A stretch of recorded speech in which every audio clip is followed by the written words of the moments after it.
Hey, I'm Decathlon Gamer. Welcome back to PCM22 Career Mode, and this is episode number 2. Take that quick second, if you don't mind, drop down below, click that like button, leave that algorithm comment. It really comes down to the first 3 episodes on getting a series going. First episode's always nice, but it can very quickly disappear from the browse feed, and after 3 episodes, if you're watching because you want to watch. So it does matter for episodes 2 and 3 as well. So do please leave that quick like, leave that algorithm comment. All right, let's go ahead and get to the series. We, of course, are going to be focusing heavily on scouting and development of young talent. So let's take a look at where we're at with that development so far, or particularly with the scouting of young riders. So what we have at this point is riders that are all within the areas that we are currently scouting. So there are no American riders in this field to be found. It's that diversity. So we have a lot of Asian or Oceanian riders around this area, and the handful of Western European riders, as that is what we are scouting. Now, the key to what's going on here is, one, you want to get into doing observations, but knowing who to observe is, well, it's still a mystery to me. So what we have is level of detection. Level of detection is the key to this process. And you begin with level 1 detection. Level 1 detection is simply who you have. It's just a name, nation of origin, it's an age. You might get a few of their qualities, and that's it. Beginning at level 2, you could see how now you're getting into some of the attributes. So you are getting coverage of attributes as you go through level 2 detection. As you get to level 3, you're going to get your first evaluation of what their current ability of this 16-year-old Iranian. You can see that he is a 2 out of 6. But we still only know so many of the attributes. So that's something that we're going to keep an eye on. I believe there are 4 stages of detection. We'll see as we go along if that is actually the case, as this is my first playthrough in the year, as everything's just getting started. I think one of the key things that we're going to need to do at the end of this first season, though, is it does look like we're going to be utilizing the U23 system. We are going to want to create a team so we have a place to store young riders who are not yet ready for professional contracts. That's going to be a big, big key. And we're entering the final run-in at our next objective. It's another top 10 objective. Nobody has this one set as it's just a 1-star, so it's not a particular objective for any of the individual riders as we try to set ourselves up for this one. But Sula, you can see going 97, couldn't even get to the front of the field. And we have such weak riders that it is really, really hard to get ourselves properly set up. Now, what we're in for competition-wise, as the Guamanian national champion here leads us out, even though he's one of the weakest riders on the team.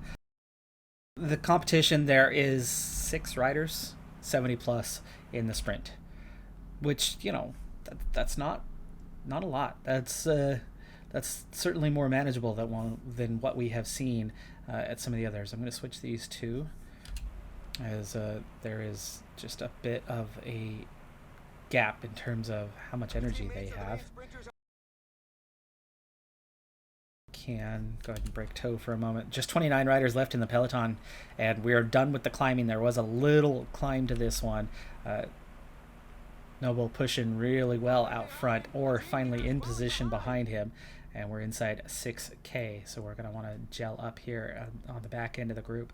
But we're down to 2 lead out riders and then the sprint with 5K to go. I think we're timing that one just about right. Verdijk is now in position, and we're actually out front for a change with only 6 riders that are really strong. I would imagine that you would expect 3 to 4 of them to be well positioned and blow us away.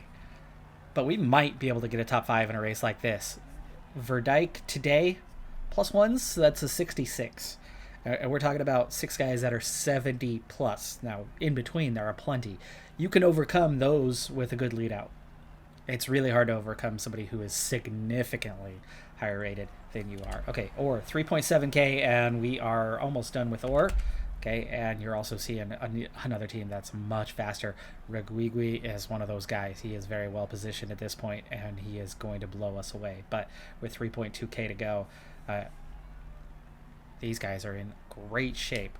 But we're looking at a guy who's taken over that's a 58, 62 on the day, but that's not much. 2.2K, he can start sprinting, and let's see if he can make up a little ground. We are not well positioned at the moment and not finding a gap through here at all. That is the biggest problem that we are facing at the moment, is not only are we weak in the sprint, but our lead out is so weak that we just can't be well positioned at the end, and then we're just caught in traffic and we can't get through. Is this a top 10? I don't think it is. I think we are going to come up short. Baska, top sprinter, takes the win, but yeah, we missed the top 10 entirely. Luis takes 13th. Peloton takes 14th. Verdijk could not get through at all. He only took 17th. So we miss out on the top 10 here. Partial failure. We had plenty of energy. We could have given it more, but we couldn't get through. We're getting caught in the pack, and that's the problem with...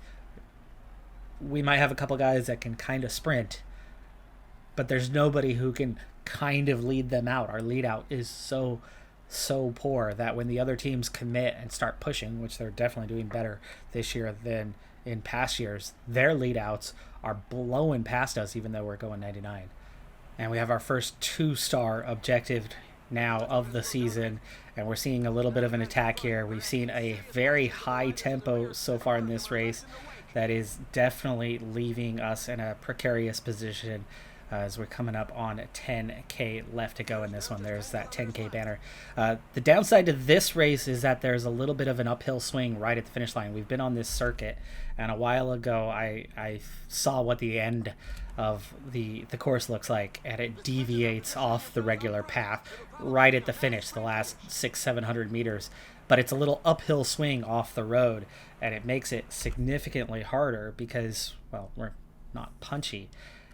Luis is more punchy than Verdijk, and I would have gone for Luis, but he's got a -3 today. So Verdijk, the better sprinter, we're going to have to go with him by default because of the poor race day condition, as we're coming up now just 7K to go, and we're still not even out front. Matienzo just starting to get out there now. Peloton 6K, and we're looking at just 2 lead out guys left. So this is and look how far back Luis and Verdijk are. So they have not been able to make their way through the field. Just now coming through into position. 4K, 3.7. I want to sprint with Peloton because that's what it's going to take for us to find some sort of success in this one. 2.8K. Never gelled for Dijk. Come on. Give me a proper lead out. That's 4-6 riders going away from us here. 1.6K, but this is a better position than what we've had. Here is what I'm talking about with that little right-hander. The loop has gone this way as you go straight on, but you get a little right-hander, and the finish line is probably just right up here behind the banner. And we are now down to our final 2, but at 1.6K, that's not looking bad. Go this way. Luis, come on, man. Come on. Where's that sprint, buddy?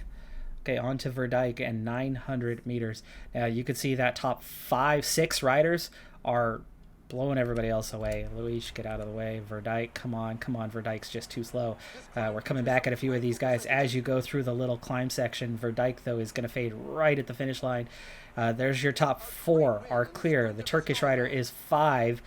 Can I beat a couple of these guys? Verdijk coming up on the line. He is 8th place. Okay, 2-star objective, and we just succeed over the line. That was a very, very tight race for 7th through about 14th. We got in the front end of that group, just barely doing just enough, timing it almost perfectly on that one. You know, to be honest, I mean, we ran out of red bar about 40 meters before the finish line. So that was almost time to perfection, and that is the most you can get out of a team such as ours. I mean, Verdijk is a 53-55 in mountain and hills. So that punchiness, that little part right there was a 57. That's all he could manage through that little sector as he's sprinting for the finish line. So even though he's semi-capable as a sprinter and has just that little bit of stamina resistance, he's terrible as a puncher. But we had, no other option with Luis on that -3. You saw how quickly Luis just poof, his energy was gone the moment he started sprinting. He did not last anywhere near as long as he could have or should have under normal circumstances. But we do get our important, very, very important top 10 here on our first 2-star objective of the season. That's going to help boost that sponsor confidence just a bit. So far on the season, we have amassed a whopping 9 points. That's it. And it's Verdijk, of course, who's been the better, but it's Luis who's also producing the points, as Verdijk hasn't always been on it, and it's clearly that's the two leaders, and we have amassed those points firsthand. The AI QuickSim, this team is nowhere near even breaking top 50s when we are QuickSimming, so we get what we get when we're on course. Current sponsor confidence, well, it's neutral. So what we're looking at for neutral, at least, would be an identical budget, keeping the 90,000. 90K is not a terrible start. It's good. It'll get us going in the right direction. And of course, as we're going to have a lot of expiring contracts, we're going to get some better prospects in place. But the tricky thing about it is the guys that we are scouting are youth riders. So getting after replacement riders is going to largely come down to this. And so what I'm looking at is end of season guys that are under the age of 22. So the 21 and unders that have some talent, which, remember, our best guy right now is a 2-star. So we're looking, look how far down the list you're going to get until you get something like that. So right now we have no idea how many points they cost. We hardly know potential without kind of going rider by rider. But if you look at Skill Most, you can see that there's still quite a bit of room for improvement and an already fairly decent rider. But can we afford to get Skill Most? Can we attract Skill Most? I don't know. But using a dossier, we could possibly anyway, get ourselves a Skill Most signed for next season. Now, of course, we are going to be facing the limitations that we can't sign more than one rider per nation, so we're going to have to start watching out for that fairly soon. We already have some French riders, we have some UK riders on the team. I have to double check my list on who has returning contracts, who still has a contract for next season, so we can exclude those nations and then go from there. So again, we are facing the extra limitations on this challenge, and it's not going to be that easy. But we'll see what happens when we get to the dossiers and how that's all going to work, if there's any changes to that. By the way, here is what we're looking at in terms of contracts. So Verdijk is still going to be with us next season. It's a lot of our mid-20s guys have another year on their contract, but we have a Dutch rider, we have a couple Guamanian riders, we have a few 2 French riders coming back, a second Dutch rider, and a Belgian rider coming back for next season. So those 4 nations are going to be excluded from the ability of us to sign anyone. And of course, by the following year, we'll have cycled that down. We'll have 1 Guamanian remaining into that last year. But that means the UK in particular, New Zealand, those are going to be available targets for us. Luis is not somebody we could re-sign even if we wanted to, but at 29, I'm not going to bother. But looking at this, Fitzwater is the only young rider that we have left. So taking a look quickly at Fitzwater, he's certainly got plenty of potential beyond where he's at right now. He could grow quite a bit. Looks like he'll be slightly more punchy than anything else, but I don't know if that's the kind of rider we necessarily would want to hang on to, but I wouldn't 100% rule it out. He would probably be a fairly easy one to re-sign, but at 23 already and only 1.5 star talent at the moment, my hopes are not too high that this would be a top prospect. All right, we are at our biggest objective of the year so far, 2.5 stars, and honestly, it's our last opportunity, most likely, to find success out of the next 5 objectives. 4 of the next 5 are stage win objectives, and you can see where we're at. Squeezing out a top 10 is what we can honestly have hopes of not winning. I mean, we're nowhere near the front. This is a team that on its own can't hardly get a top 50. So this is incredibly important because of the status, the 2.5 stars, and because it's the last opportunity for a while. We need a top 10 for this one. And this is a punchy race. Look at the profile. Nah, that's not a punchy race. Well, we put everything into getting this one right, looking at that calendar, knowing that we are up against it this season. I have most of the team on a fitness peak right now. The entire team has this as an objective today, and you can see Sula is the only one on a 0 race day condition. We have no negatives. We have 3 plus 5s. We are absolutely at our best for this race, and we are already getting through this first climb of 4. But then you do have a little bit along the way. There's absolutely some undulation. It will not be easy for us to get a complete team to the end, and it will not be easy for us to have enough left to then go on and get a sprint train and lead it out and do a proper sprint. Let's hope that we have an easy breakaway situation that's not too hard to chase down, that the field isn't terribly strong. The good news here is, like, Adria Mobile is about the biggest team present. So there's no major teams. I mean, it's the Novo Nordisk development squad. So yes, I think we're looking at a fairly capable situation in terms of it's not going to be crazy trying to keep up with these guys. Let's just hope that the climbers in the field don't blow this race up. Breakaway rider, he should have at that point just sat up and come back to the Peloton. Instead, he's going to try to attack and chase that down. I don't know how well he's going to do getting up there, the Ukrainian. Alright, so Sula is obviously one of our weaker guys, so let's use him to protect. Verdijk is the obvious one we want to get. We know that Luis, of course, they only have a +3 and a +1 when they were both expected +3, but at least we did get, the +3. And not a terrible race day condition or anything, it's still a bonus. But the support riders are looking so much better today. Yeah, look at that. That's good. That's good. Let's let those guys all ride solo, and we'll see how we're doing. It's not just the 4 big hills that we have to contend with.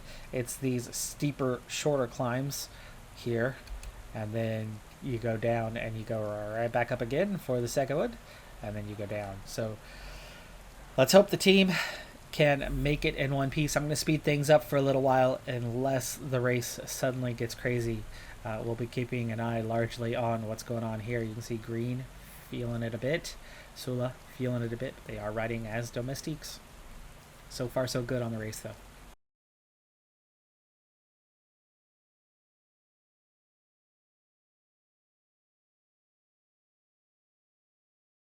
Alright, so entering the final lap, as you saw, Sula crashed. He didn't have a whole lot of energy left anyway, but that left him out the back. He is literally the last rider out on course, and he will not catch back up. But we're going into the last of those hill climbs now, and outside of Green and Sula, the team is looking pretty good.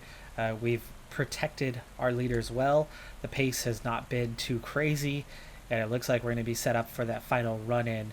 The lengthy hill, the lengthy climb, no issue. Green is out. We're seeing a little split. That's just 11 riders that will come back together. But Green is definitely out the back, along with others. There you go. Peloton of just 32. Ooh, that's looking good for our top 10 hopes. Looking really good for our top 10 hopes, as we have 5 riders out of the 32 present, and then the breakaway to catch is it's a minute and a half up the road, but we're looking at how many riders in E1. Still 10 riders up there that need to be brought back, and then 3 other in the no man's land in between. We do still have a couple of lengthy hills along the way, and we need to reset a little bit here, as Luis is now riding solo, so we want Fitzwater to protect him. 34k to go. Back together though, 92 riders. That's the unfortunate bit here, is it was looking pretty good there for a moment at our odds of a top 10. Now it's just back to standard. Okay, we're gonna have to speed this up a bit more. 84. Last two hills of the day. Okay, push that 85 over that one to go. Another split in the peloton again. And here's that last hill. Okay, up that effort. We're seeing a big push right now. Punchers are going for it here with 24k to go. And a minute 22 chasing that down. This is not going to be easy. This is going to be a hard run in. They are being chased though, so this is good. This is good. Chase is still on. 14 riders off the front, so they've got to be caught if we're going to get a top 10. And there is the second group, and 12 of those riders have now been reeled in. Okay, Peloton needs to gel up. He is protecting Verdijk. Fitzwater is protecting Luis. 16k to go. We still got to catch now a front five as riders are attacking. Little tiny hills along the way here. Not as big of a threat. That is green. That is a group being lapped right there. All right, 5 riders at the front. No, 5 riders being caught. 11k to go. But I only have 4, so we've got to wait a little bit longer to set ourselves up. But we do want to up this effort. Peloton is still here, still offering protection even though he is out of energy. And he's going to start to fade, so Verdijk needs support. That's Nobel who needs to step up. That's also Nobel who needs to gel now with 9k to go. Luis does not have much in the tank, but Verdijk is looking okay. So is Fitzwater on that lead out. Another big push. That's an attack. It's time. We've got to go now. Okay, Nobel is at the front. That's good. His gel should kick in here any moment, but you're seeing that big acceleration. You're seeing that big push. You're seeing 10 riders go clear to potentially win the race unless somebody takes over at the front, and there's just, well, 2 teams making that happening. Yeah, Fitzwater struggling to get up into position. Fitzwater needs to gel, 6.7k. 5 riders at the front. Nobel making it happen. Fitzwater getting up there. This is that difference in speed. Fitzwater just came from way behind and caught Nobel, even though Nobel was pushing it in 99 because of how much weaker he is. 5k to go, and our front riders are mixed in with some lapping guys. Or is our... No, it's just 16 seconds. So the front riders are here, but they're also mixed in with Sula. I think it's just Sula. There's 7 riders there. Sula plus 1. Getting lapped. Confusing.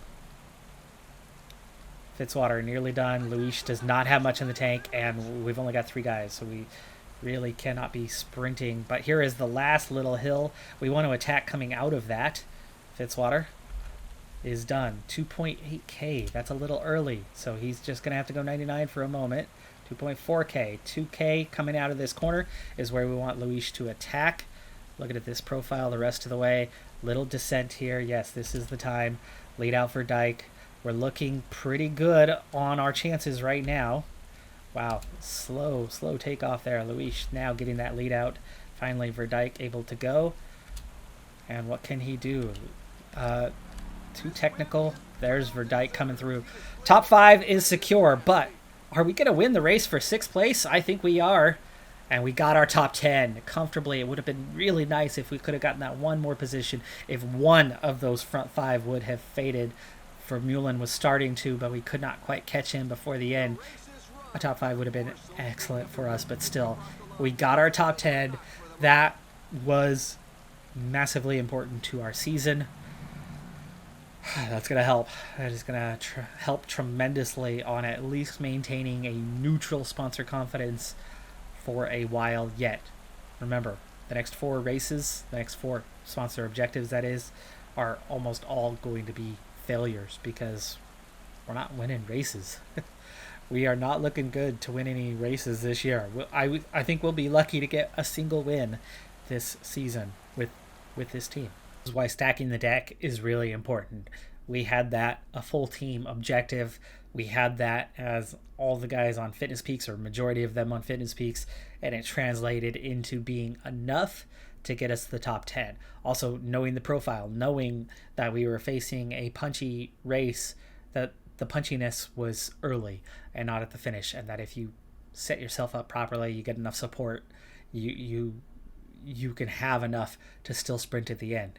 And sprinting at the end left us in a position where we were able to get that top 10. We almost even cracked the top 5. But at 2.5 stars, you can see that was just outside of our top 5 objectives of the year. And only one of these, the Croatian race, the Crow race, is after the deadline. So 4 of those matter. So essentially that was our 5th biggest objective of the year in terms of the ones that matter. And 3 of these 4 are the stage win variety, which is just a bit beyond our reach. So we're going to take huge hits for those. That means GP Crunch and the one we just did are massively important. And we got 1 out of the 2 most important objectives of the year for us to have any chance at success. Now, even after all that, you can see we're only at acceptable. I do not think we're going to get any increase to our objectives for the year, because outside of winning Guam for the national championships, we have no hopes. We have no hopes of getting any other bonus out there. And that means, the main goal is to keep it above 30%. Right now, we're looking at probably 55. So we've got about a 25% cushion. And these ones are going to create huge hits. I mean, we're gonna drop down on those. We're gonna probably drop down more than the 25%, but the GP Crunch might be enough to pick it back up. Might be. Here's how we're looking on that, and those are coming up 4 in a row, all 4 major ones, and then another 2.5 to go with it. So all 4 of them are 2.5 stars or better. Hence I think we're going to lose a good 40% of our evaluation over this stretch, or close to that, 30 to 40% anyway. And then, you're down to your 1 star when we get back to the top 10s. And these are the last 2, because after that, you're past the deadline. So we only have 2 more chances. We've succeeded on 3 out of 5. We will definitely need, I think, both of those if we are going to keep above that 30% threshold. So far, so good on that part, but yeah, this evaluation is going to drop a lot. It is nice to at least not be scoreless. We do have 11 points. That's 130th on the Super Prestige, but that's 166 that have scored. There's a lot of teams out there. We're not the worst, even though we very well could be on paper. So we are finding little bits of success. All right, folks, that is going to do it for this episode. If you didn't do so at the beginning, please take that second, drop down, leave that like, leave that algorithm comment, help this series get its foot in the ground so that we can get dug in and have a successful run on the series this year. This, for me, PCM Career Mode is the biggest grower of the channel year by year. And so your help makes that all possible. I'm the Decathlon Gamer. I'll see you next time. Have a good one. Be safe out there. Bye for now.